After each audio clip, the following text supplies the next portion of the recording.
Dans le nord de la Côte d'Ivoire, les rebelles des Forces Nouvelles, qui n'avaient pas été désarmés et avaient gardé leur structure de commandement, ont été accusés d'intimider, de bastonner les électeurs et d'avoir violé ou tué des militants de la majorité présidentielle, ce qui permit au Conseil constitutionnel de mettre en cause la crédibilité du scrutin et d'annuler le vote dans plusieurs bureaux.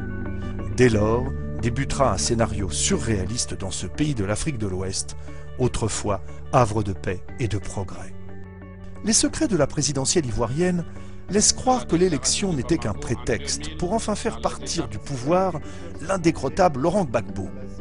Les observateurs, tant européens qu'africains, envoyés sur le terrain s'accordent à se contredire. Parmi ceux-ci, outre plusieurs ONG d'Afrique, l'ex-premier ministre du Togo, Joseph Kofigo, dénoncera en même temps que le centre de commandement militaire intégré des exactions de nature à entacher sérieusement la sincérité du scrutin dans le nord encore sous contrôle de la rébellion. Au terme de la mission, les observateurs de l'Union africaine ont fait les constats suivants. La mission a relevé avec regret des actes de violence graves, notamment des pertes en vies humaines, des atteintes à l'intégrité physique, des séquestrations, des intimidations, des tentatives d'enlèvement et de dégradation du matériel électoral.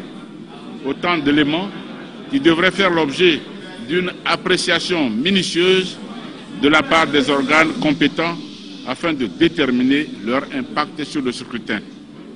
En outre, la mission déplore l'ouverture tardive de certains bureaux de vote, le manque de stickers dans certains bureaux de vote, le climat relativement lourd aux alentours de certains lieux de vote.